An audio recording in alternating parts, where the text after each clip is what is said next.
Hey guys, this is the my contest entry for T-Bird's 150 sub contest entry, and man, she's got an awesome prize coming up on here. So I figured I'd go ahead and do an entry, do a little digging on some stuff to answer her questions.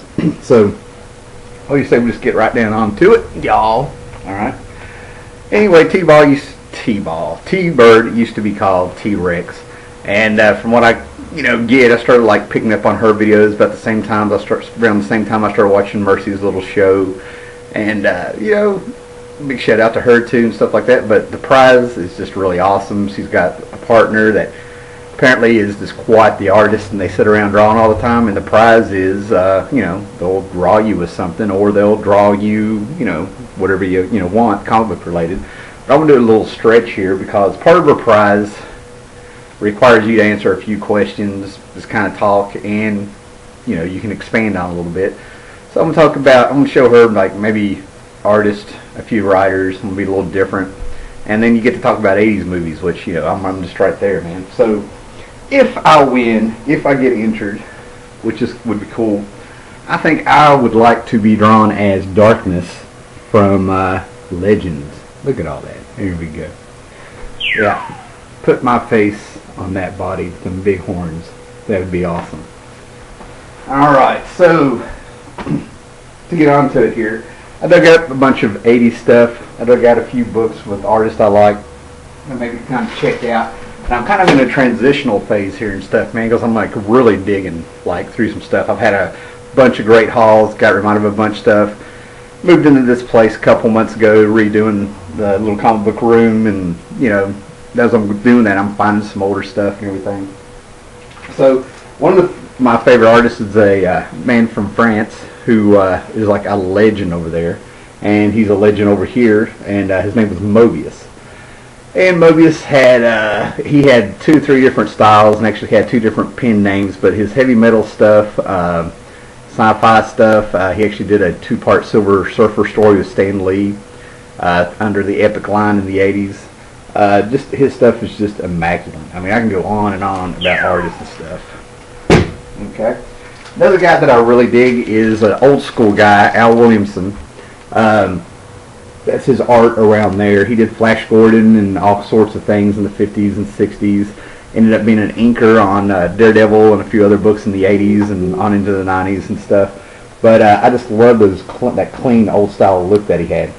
And when Star Wars started out, Star Wars was influenced by the serials that used to come on during the 30s and 40s up into the 50s, and Flash Gordon and the sci-fi stuff. So when Al Williamson came on in the early 80s and did the movie adaptation for Marvel Comics of Return of the Jedi, I was just geeking out in a whole different way. And Flash Gordon is probably my favorite 80s movie, to skip ahead a little bit here.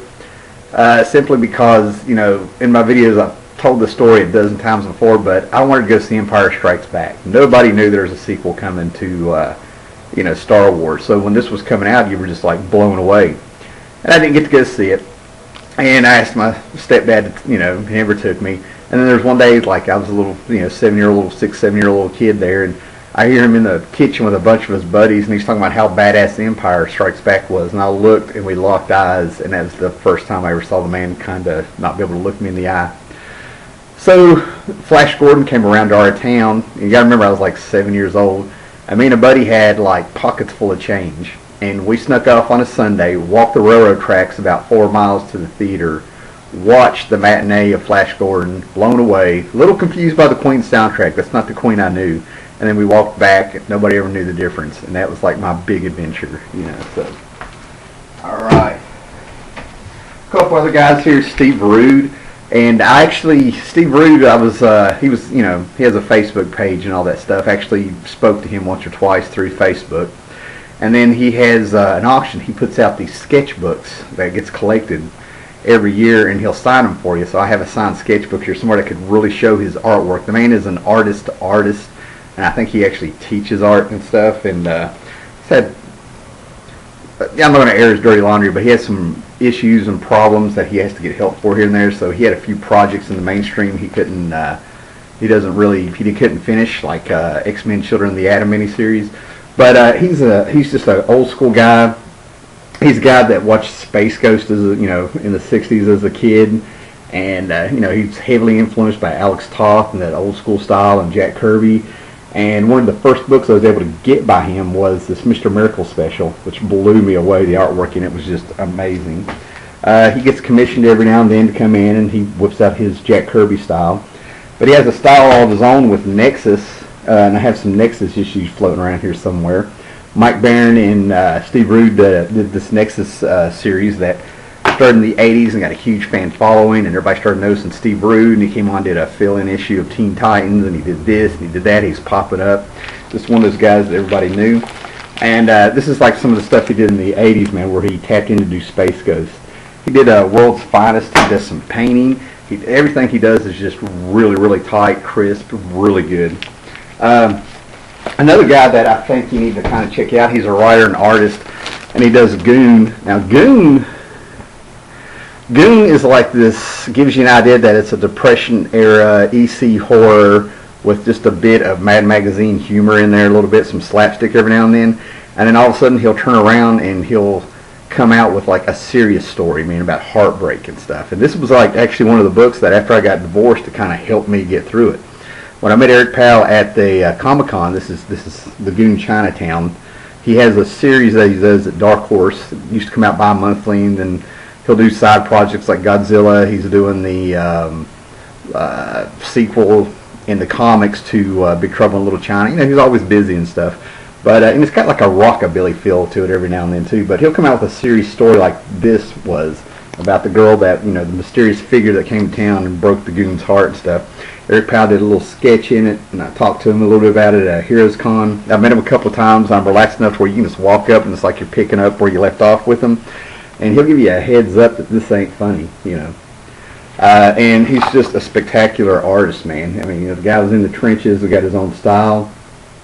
Comes in, this whole thing is like black and white and ink wash, a little bit of color, but some of his storytelling is just amazing.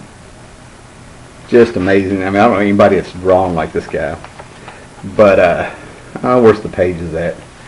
Yeah, but these are the pages, man. When the girl left him, said she didn't love him or something, looking in the mirror,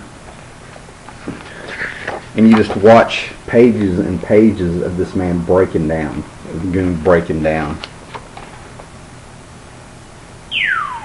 Just great storytelling. And I told him, I said, that kind of helped through a divorce. And he's like, I hear that a lot. I said, I didn't know what you were having. Then the guy that, I'm sure other people want to bring up is Alex Ross. This is Mythology, a collection of his Marvel, DC stuff. There's tons and tons of stuff this guy has done over the last 2.5 decades now. Photorealistic, oil paints, airbrushes everything. Just brought an integrity to comics that is amazing. He's done Marvel's, Kingdom Come, all sorts of stuff. And I know a lot of people were talking about writers and stuff. You asked about that. Alan Moore's a given and stuff, and I didn't really want to track that down because Alan Moore's awesome. But it's Neil Gaiman and about anybody that's worked on the Sandman series as artists. Sam Keith, Dave McKean, Mark Hempel, Mike Allred, just everything about. I mean, if you're into art and timeless storytelling, and I mean storytelling, I would go with Sandman. So you can get all kinds of This is a book that an assistant editor wrote with her experience and kind of talking about the series a little bit, her favorite moments in art, all kinds of books out there. So now on to the 80s movies, man. I dug out some stuff. You got the VHS, I got some 80s toys out and stuff. I know it's got to have something to do with me growing up in the 80s and watching this stuff, but there really is something about these movies from the 80s that are timeless because they're always remaking them. Fright Night, Total Recall, just stuff that just did not, RoboCop, stuff that just really didn't need to be remade. And, Angel Heart, you had your film Noir, You had Inner Space. You had a little bit of slapstick where they remade a '60s movie, but they redid it. E.T. A boy and his alien. They Live. One of my favorite movies from the '80s. Roddy Piper coming in, gets the glasses. This is and it makes a statement about social economic classes. Puts on the glasses and he can see that everybody that's rich and powerful and running things are really aliens. Red Dawn, and then you had the movies where it's all about the underdogs. The kids were the underdogs. That's why you could watch these movies and relate to them, because they were underdogs. Goonies, Explorers, up here I got all kinds of stuff up here, man. Cloak and Dagger and everything. But moving on, even the sci-fi was great. You had Spaceballs and Doom, okay? But some of my all-time total favorites would be Big Trouble in Little China. Can watch that over and over and over. This was originally supposed to be a Western, and they kept the same plot and some of the stuff going on and set it in modern times in Chinatown. That's why that was so cool. Monster Squad didn't do good in the theaters, but when you had a sleepover or had some friends coming over, you feel like renting a movie, you always got Monster Squad. We'll go with the first one. Conan. Alright.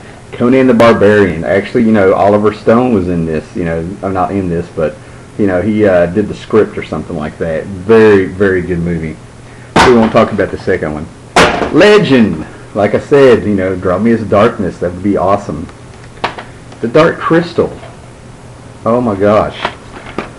The movie that totally messed me up. I didn't watch this in the 80s. I watched it when I'm glad I didn't, but Blue Velvet, a David Lynch masterpiece.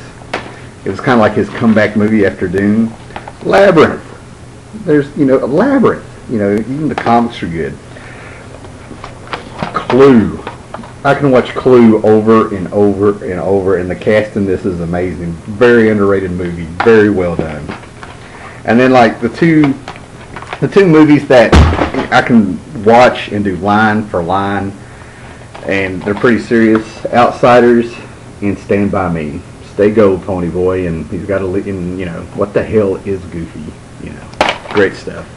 Alright, that's my contest entry. Hope you enjoyed it.